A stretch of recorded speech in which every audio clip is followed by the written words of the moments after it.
सादर नमन करते हुए, आदरणीय मुख्यमंत्री जी को नमन करते हुए एवं समस्त निर्णायक मंडल को नमन करते हुए मैं कनक चौहान उत्तर प्रदेश की ऐतिहासिक नगरी आगरा से आपके समक्ष आज के विषय संविधान दिवस के 11 संकल्पों पर अपने विचार साझा करने जा रही हूँ।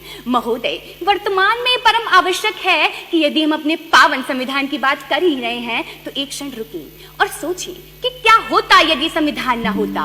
शायद हम आज भी भटकती नौका में उफान ले रहे होते या कह दें कि अन्य राष्ट्र हमारी हालत का अनुमान ले रहे होते।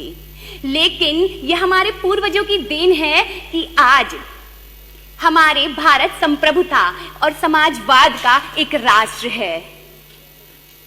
ये हमारा संविधान ही है जो हम भारतीयों को लोकतंत्र समाजवाद का हिस्सा बनाता है।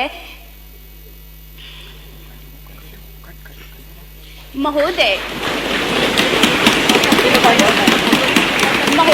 संप्रभुता, समाजवाद और वसुधैव कुटुंबकम का नारा आगे बढ़ाते हुए हम इस भारत को संवैधानिक मूल्यों को अपनाकर इतना आगे बढ़ा सकते हैं कि हर दिल, हर कर्म, हर गली में अब्दुल कलाम से लेकर प्रतिभा पाटिल मिल सकती हैं और विश्व भर में ये परचम हम लहरा सकते हैं कि दुनिया का इतिहास पूछता रोम कहाँ, यूनान कहाँ, घर घर में शुभ अग्नि जलाता वह उन्नत ईरान कहाँ, दीप बुझे पश्चिमी गगन के व्याप्त हुआ बर्बर अंधियारा, किंतु चीर कर तम की छाती चमका हिंदुस्तान हमारा। जग आघातों को सहकर जीवित हिंदुस्तान हमारा, जग के मस्तक पर रोली सा शोभित हिंदुस्तान हमारा, शोभित हिंदुस्तान हमारा। धन्यवाद। जय हिंद, जय मां भारत। आगरा की कनक चौहान के पश्चात आगरा की ही सोना गहर। उसमें एक मिनट, जो ऊपर कंट्रोल जैसे माननीय विधायकों का काउंटडाउन शुरू होता है टाइम का, तो वैसे ही स्क्रीन के ऊपर ये डिस्प्ले हो ताकि उनको पता है। नहीं, इसमें दिखाई नहीं पड़ रहा, फॉरन में बड़ा कर दिया जाए, बड़ा कर दिया जैसे विधानसभा के दिनों होता है। अगर पॉसिबल हो तो बड़ा कर है, पॉसिबल? हाँ, और बड़ा करो इसको। आप काउंटडाउन आपका चालू होगा तो आपको पता रहेगा कि वो है ऊपर टाइम, इधर वाले इधर देख सकते हैं, इधर वाले ऊपर जो देख सकते हैं। यस प्लीज, इनका स्टार्ट करिए। आगरा की सोना गहर, कृपया प्रारंभ करें। Good afternoon, everyone. My heartfelt gratitude to respected dignitaries and fellow participants. Today, I'm going to speak on the topic 75 years of the Indian Constitution, a journey of rights, duties, and progress. This journey can be viewed through two key aspects. How far have we come and how far do we need to go? On to the first aspect, I see how our freedom struggle was fundamentally a fight for justice, equality, and rights. Dr. B.R. Ambedkar's movement against untouchability was advocating for justice for Harijans, while Mahatma Gandhi's Salt March demanded consumer rights for Indians. The culmination of all these struggles resulted in the Indian Constitution, which finally granted to every Indian the rights and the system of governance they truly deserve.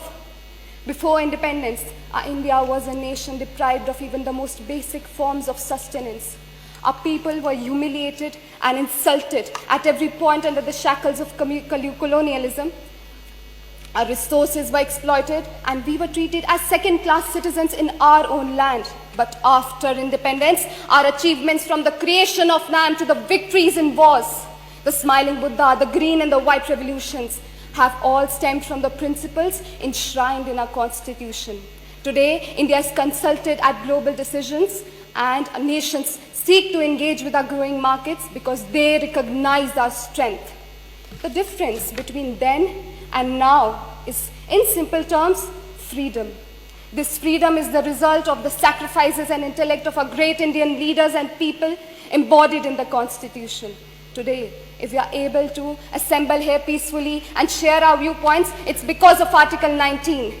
Today, if we all have an equal chance to speak without any discrimination, it's because of Article 15 and 16. But my question is this enough? This question brings me to the second aspect of our Constitution's journey. As we move towards becoming Vikasit Bharat by 2047, we need to take some steps and make some changes in our constitutional journey. The first step would be to move towards peaceful protests that do not harm the integrity of our nation. It deeply saddens me to see Indians fighting in the name of language, a tool of communication, not division.